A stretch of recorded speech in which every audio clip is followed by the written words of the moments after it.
So the topic for today is diabetes mellitus and its oral consideration. So I will be covering this topic under what is diabetes, how to diagnose diabetes, medical management of diabetes mellitus, what is the influence of diabetes in oral cavity, challenges during dental procedures and how to manage complication and how to prevent complication in dental chair and what precaution to be taken by the patient as well as the dentist. What is diabetes? So before going to the definition, we'll see the normal range of glucose level in blood. It is normally in the range of 80 milligram per deciliter to 120 milligram per deciliter in blood. So now the definition. The most common endocrine disorder is diabetes mellitus and it is a result of absolute or relative deficiency of insulin from a variety of causes characterized by persistently raised blood glucose level. So coming to the epidemiology, 6% of general population in US have diabetes mellitus and almost 20% of the adult older than 65 years have diabetes mellitus. A dental practice serving an adult population of 2000 patients can expect to encounter at least 40 to 80 persons with diabetes mellitus.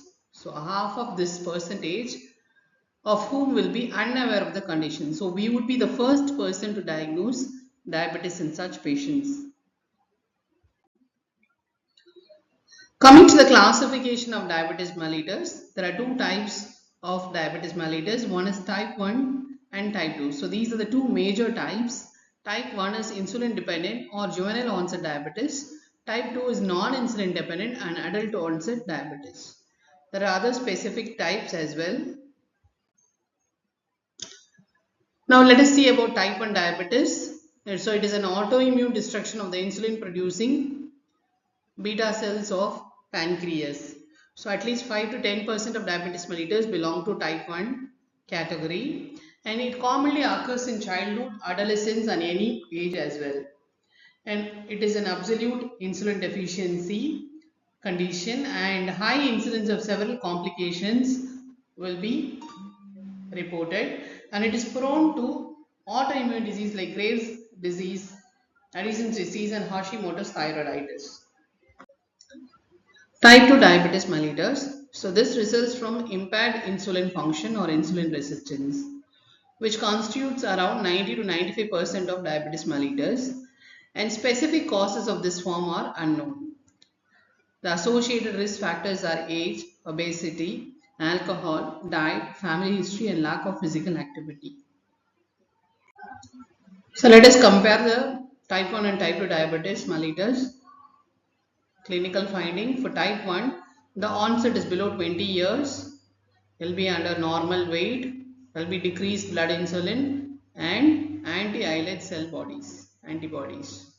In type 2, if the onset is above 30 years and most of the time patients are obese, normal or increased blood insulin will be evident and there is no any anti-islet cell antibodies. Next, coming to genetics. So type 1 is linked with HLA-D and for type 2, ketoacidosis is rare and there is no HLA dissociation. Next, pathogenesis. For type 1, it is autoimmunity, immunopathologic mechanism, severe insulin deficiency. For type 2, it is insulin resistance and relative insulin deficiency. And coming to islet cells, in type 1, there will be early insulitis and marked atrophy and fibrosis and severe beta cell depletion. In type 2, there is no insulitis, there will be focal atrophy and amyloid deposit and mild beta cell depletion.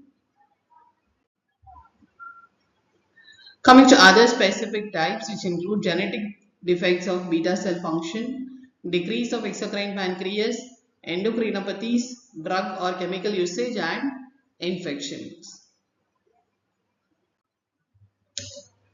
So what is gestational diabetes? It is defined as any degree of glucose intolerance with onset or first recognition during the pregnancy and it accounts for around 4% in US. Starting with pathophysiology. So healthy people, the blood glucose level is maintained within 60 to 150 milligram per deciliter. So insulin is synthesized by the beta cells of pancreas and secreted rapidly into the blood in response to elevation in the blood sugar. So promoting uptake of glucose from blood into cells and its storage as glycogen. Fatty acid and amino acids converted to triglyceride and protein stores. If there is lack of insulin or insulin resistance, what happens? So it will result in inability of the insulin dependent cells to use the glucose. And triglyceride broken to fatty acid will increase the blood ketones, which can lead to diabetic ketoacidosis. So as the blood sugar level becomes elevated, it will result in hyperglycemia and glucose is excreted in urine and excessive urination occurs due to osmotic diuresis, and there is increased fluid loss leading to dehydration and excess thirst leading to polydipsia. And since cells are starved of glucose, the patient experiences increased hunger leading to polyphagia. And paradoxically, the diabetic patients often lose weight since the cells are unable to take up the glucose.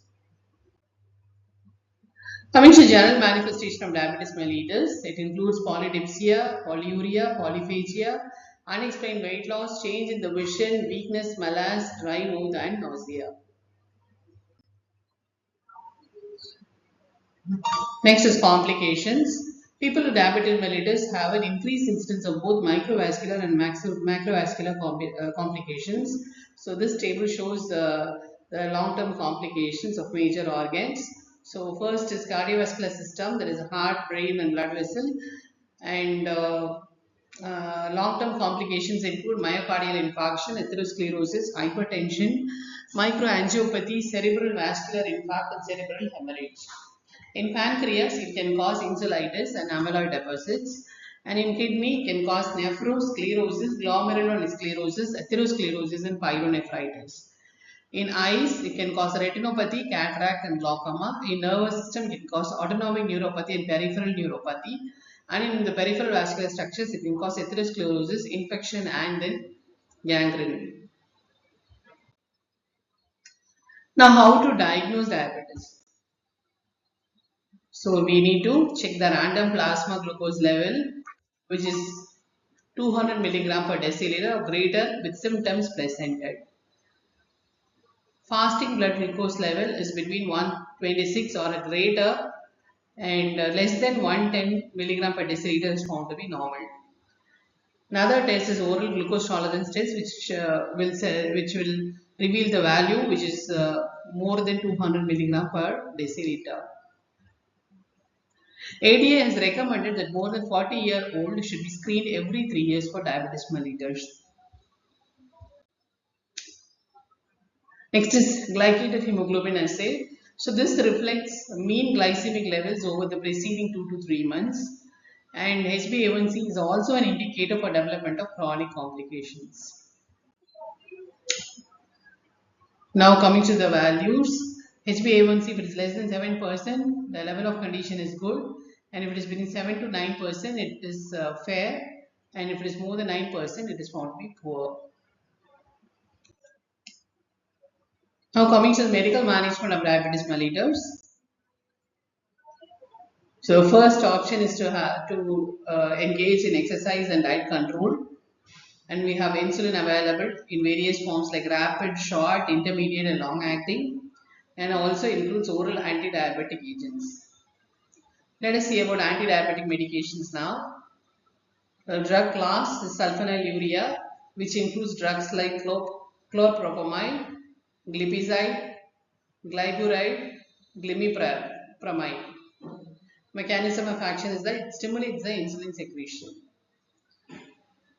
Next drug is meglitinides, and the drug name is ripaglinide, which will again stimulate the insulin secretion. Another type is biguanide. Example is metformin. It's most commonly prescribed anti-diabetic drug, and the mechanism of action is it decreases the glycogenesis, genolysis, and hepatic glucose production. Next is alpha glucosidase inhibitor. So the generic name is acarbose or meglitol, and the mechanism of action, it decreases the gastrointestinal absorption of carbohydrate. Next is thiazolidinones, which includes rosiglitazone malate and 5-glitazone. Mechanism of action, it enhances the tissue sensitivity to insulin. Now, what is the influence of diabetes in oral cavity? So, diabetes mellitus is a predisposing factor rather than the primary etiologic factor in the initiation of oral diseases. Microbial infection pose serious oral health problems for diabetes, and those microorganisms include Bacteria gingivalis, Bacteroides intermedius, and Volionella recta. And these are the oral manifestations, which include periodontal disease, xerostomia, burning mouth syndrome, candidiasis, dental caries, altered wound healing, enlargement of parotid gland, and then lichen planus. Starting with periodontal diseases, diabetes mellitus reduces the resistance of periodontal diseases and accelerates their destruction by microbial agents. Pathophysiology includes deposition of AGE in gingival capillary wall, increases the levels of LDL and altered immune response and increased oxidation and altered PML, that is polymorphonuclear leukocyte. Next, about the salivary glands. Xerostomia is common, but the reason is unclear. Tenderness, pain, and burning sensation of the tongue is evident, and many secondary enlargement of parotid gland with the silosis. Next, about the dental caries. So, increased dental caries prevalence in adult with diabetes, as there is xerostomia and increased salivary glucose, and hyperglycemia state shown a positive association with the dental caries. So, coming to dental caries, it is among the diabetic patients, root caries are more common than the coronal caries. Etiology is periodontal ligament loss, simple gingival block, xerostomia, and softwood. Next is oral manifestation and complications. So, increased risk of infection. The reason is unknown, but macrophage metabolism altered with inhibition of phagocytosis. Peripheral neuropathy and poor peripheral circulations. Then immunological deficiency and high sugar medium and decreased production of antibody. So these could be the reason for causing the increased risk for infection. And candidal infection are more common and adding effect with xerostomia. Next is candidiasis. Chronic atrophic candidiasis is more common in diabetic patients and it is more common in the maxillary arch. Next, delayed healing of wound. So this might be due to microangiopathy and utilization of protein for energy, and it may retard the repair of tissues and it will increase the prevalence of dry socket. Next, miscellaneous conditions that include pulpitis, neuropathies, drug-induced side effects, and then ulcers. Now, all types of dental treatment must ideally be performed only when the blood glucose level is well under control. So, it is a wise decision to refer the diabetic patient to endocrinologist for consultation before the dental treatment. So, we will categorize the patient as low risk, high risk, and medium risk. So, let us see about the low risk patients. So, these are patients who have good metabolic control on a stable medical regimen and they are generally asymptomatic. There is no neurologic, vascular, or infectious complication, and fasting blood glucose level will be less than 200 milligram per deciliter. And these patients are with HbA1c concentration which is lower than 7%, and they are termed as under excellent control. Next, patients at moderate risk. So occasionally symptoms but are in reasonable metabolic balance, and there is no recent history of hypoglycemia or ketoacidosis. So few of the complications of diabetes are present. The fasting blood glucose should be less than 250 milligram per deciliter. So these patients will have HbA1 concentration of 7 to 9%. Next, patients at high risk. So these patients have multiple complications of disease and are under poor metabolic control, and there is a history of frequent hypoglycemia or ketoacidosis, and there is often a constant need to adjust the insulin dosages. The fasting blood glucose may fluctuate widely, often exceeding 250 milligram per deciliter, and patients with HbA1c concentrations are greater than 9%.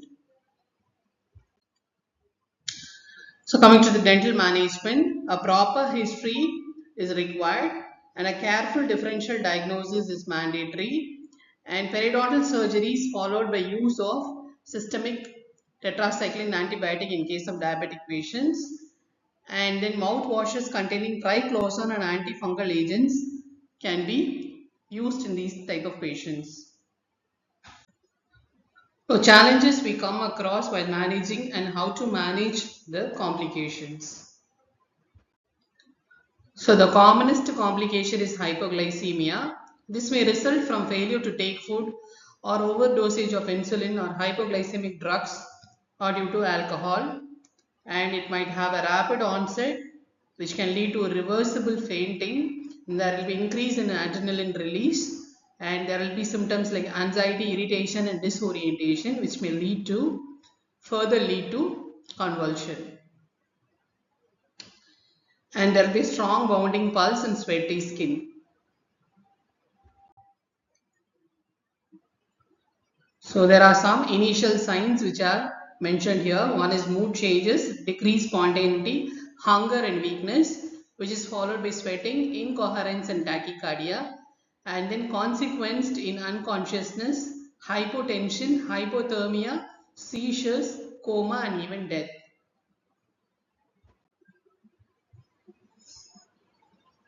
Now coming to management. So it needs urgent treatment. Hypoglycemia requires an immediate treatment, and you need to withdraw the blood immediately for glucose measurement, because the insulin deficiency can cause brain damage and can kill the patient. So if the patient is conscious, give 10 grams, that is 2 to 3 lumps of sugar, that is 2 teaspoons of sugar by mouth. And if the patient is comatose, give 10 to 20 ml of 20 to 50% sterile dextrose through IV. And if the vein is not accessible, go with giving a glucagon 1 milligram IM. So next most common complication is hyperglycemia. So the patient might collapse due to hyperglycemia because of relative or absolute deficiency of insulin. The common signs are dry skin, weak pulse, hypotension due to dehydration, deep breathing due to acidosis, acetone smell on breathing and vomiting due to ketosis, and it will be difficult to differentiate between hypo or hyperglycemia. Hyperglycemia needs medical intervention and insulin administration, while emergency give glucose first. To differentiate between hypo or hyperglycemia, it might take little time. So initially as an emergency management, you need to give glucose first. Small amount of glucose is unlikely to cause a significant harm.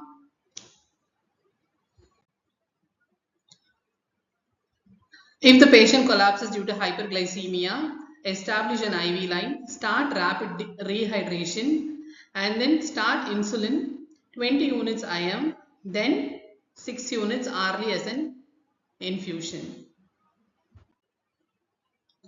Now, how to prevent complication in dental chair and what precaution to be taken by patient and dentist. So to minimize the risk of intraoperative emergency, clinician need to consider some issues before initiating the dental treatment. Regarding the medical history, take a history and assess the glycemic control at initial appointment itself. It will be assessed based on the glucose level, frequency of hypoglycemic episodes, medications, dosage, timing, and then an opinion from the consultant. Next, scheduling the proper visit. So morning appointments are preferably scheduled and should not coincide with the peak activity. Next, regarding the diet, ensure that the patient had taken normally the food and taken the medications as usual. And regarding the blood glucose monitoring, measure before beginning. And regarding prophylactic antibiotic, established infection should be given a prophylactic antibiotic. And in case of pre-operation contamination wound and in major surgery also, it's better to give a prophylactic antibiotic. Next, during the treatment, the most complication of diabetic mellitus occurs is due to hypoglycemic episode. So we'll have to remember what are the management to manage hypoglycemia during the treatment. Then after treatment, we'll have to take care with the infection control, dietary intake and medications. We need to avoid aspirin as it might increase the insulin secretion and the sensitivity.